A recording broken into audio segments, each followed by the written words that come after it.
বন্ধুরা, আজকে এমন একটা রেসিপি নিয়ে চলে আসলাম, সবার মুখে পানি চলে আসবে। দেখেন একবার কি রেসিপি। এইরকম একটা রেসিপি হইলে 4-5 প্লেট ভাত অনায়াসেই খেয়ে ফেলা যায়। তার জন্য এই যে সব কিছু প্রস্তুত করে নিলাম। এই যে দেখেন আমি পেঁয়াজগুলোকে কিপ করে কেটে নিয়েছি। এখানে কোনো বাটাবাটির কোনো ঝামেলা নেই, সব আস্ত দিব আজকে ইনশাল্লাহ। তো এই যে আস্ত রসুন দিছি, কিউব করে কাটতে রাখছি পেঁয়াজগুলি, তারপরে আস্ত কাঁচামরিচ। কোনো বললাম না কাটাকাটি বাটাবাটি কোনো ঝামেলা নাই। এই যে দেখছেন আমি গরম পানি দিয়ে নোনা ইলিশগুলি ভিজায় রাখলাম। রেখে এই যে কড়াইয়ে তেল দিয়ে দিছি, তেলটা একটু গরম হয়ে গেলে পেঁয়াজ রসুন কাঁচামরিচ এগুলি সব দিয়ে দিছি। দেওয়ার পরে একটু পানি দিছি যাতে এগুলি মানে পুড়ে না যায়, তার জন্য পরে দিয়ে দিলাম আমি মরিচের গুঁড়া, হলুদের গুঁড়া, পরিমাণ মতো লবণ দিয়ে এই যে একটু সুন্দর করে দেখেন নাড়ে নিতেছি। তো বললামই তো আজকে কোনো কিছু আমি বাটাবাটি করব না। এই যে নোনা ইলিশগুলি আমি গরম পানি দিয়ে ধুয়ে ভিজিয়ে রাখছিলাম, এটা এখন আমি সুন্দর করে ধুয়ে নিব যাতে এর মধ্যে কোনো লবণ কোনো ময়লা কোনো কিছু যাতে না থাকে। 10 মিনিটের মতো আমি এগুলো গরম পানি দিয়ে ধুয়ে রাখছি দিছিলাম, কারণ গরম পানি দিলে দেখা গেছে কি যে ভিতরে যে ময়লাটা থাকে বা যে লবণ দেওয়া থাকে ওইগুলো আর কি চলে যায়। তো ওইগুলি না চলে গেলে কিন্তু মজা লাগবো না, তাহলে লবণ বেশি লাগবো। এই জন্য ওইগুলি আমি ভিজিয়ে রাখি সব সময় গরম পানি দিয়া। তো এই যে বন্ধুরা দেখেন কথা বলতে বলতে কিন্তু এই যে মশলাটা কষানো হয়ে গেছে। আমি মনে করি এই নোনা ইলিশ না দিলে ওই মশলা দিয়েও ভাত খেয়ে ফেলা যাবে 3 প্লেট। দেখেন বন্ধুরা একবার দেখলেই তো খেতে ইচ্ছা করে। আর যখন বানাইবেন তখন কীরকম মন চাইবে তখন বলে না এতটা ঘ্রাণ ছাড়ছে এখনই। আর যখন আমি এই যে শুকনা ইলিশটা দিব তখন কীরকম ঘ্রাণটা ছাড়বে সেটা একবার বলেন। তো বন্ধুরা আমার ভিডিওটা যদি আপনাদের ভালো লেগে থাকে লাইক কমেন্ট সাবস্ক্রাইব করে দিবেন প্লিজ, কারণ আমি নতুন একটা ভিডিওতে লাইক করলে অনেক বেশি ভালো লাগে। আর ভিডিও ছাড়ার পরে যদি দেখি ভিডিওতে লাইক কমেন্ট করে না তখনই ভিডিও দিতে আর একদমই ভালো লাগে না।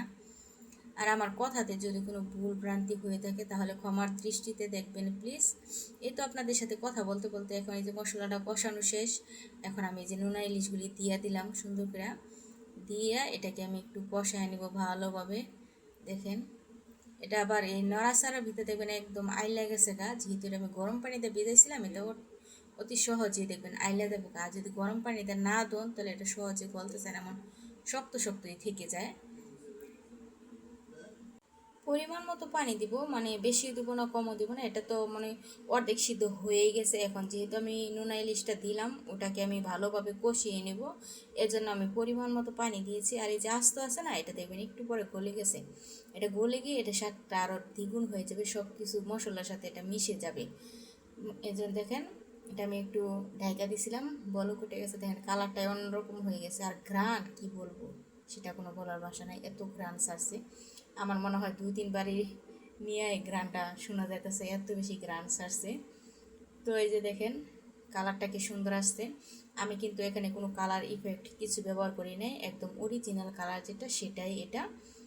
তো কারণ আমি ভিডিওতে অরিজিনাল কালার থেকে আমি মনে করি যেটা মানে অরিজিনাল কালার এটাই আমি মনে করি ভালো। আর যে ইফেক্ট দিলে ওটার কালারটা জানি কীরকম আসে আমার কাছে বেশি একটা ভালো লাগে না।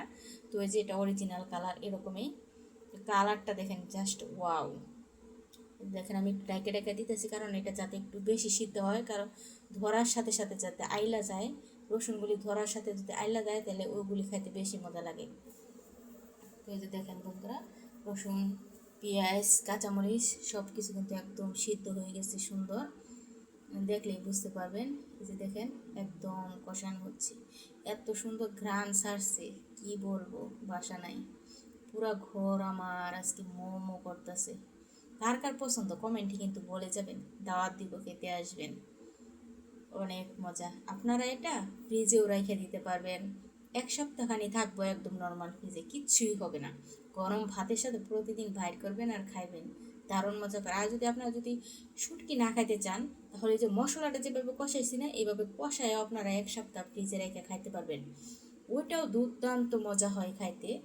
ওইভাবেও খেয়ে দেখতে পারেন আপনারা, যদি আপনারা অনেকে আছে শুটকি খেতে পছন্দ করেন না তারা এইভাবে মশলাটা কষায় কাঁচামরিচ পেঁয়াজ আর আমি যেভাবে মশলাটা কষাইলাম এভাবে কষায়ও আপনারা খেয়ে দেখতে পারেন শুটকি বাদে, দারুণ মজা হয়। আর যারা শুটকি পছন্দ করে তাদের কাছে তো কোনো কথাই হবে না, দারুণ, দেখলেই মুখে পানি চলে আসবে, এতটাই সুস্বাদু।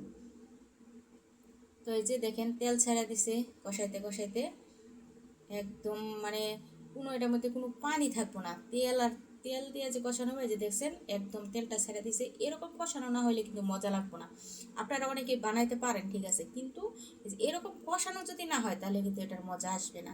পানি পানি ভাব থাকলে একটুও যদি পানি থাকে তাহলেও কিন্তু এটার মজা আসবে না। একদম তেল ছেড়ে দেওয়ার পরেও অনেকটা সময় নাড়াচাড়া করতে হবে, চুলার জাল একদম লো হিটে রেখে, তাহলে এটার মজাটা একদম পারফেক্ট আসবে।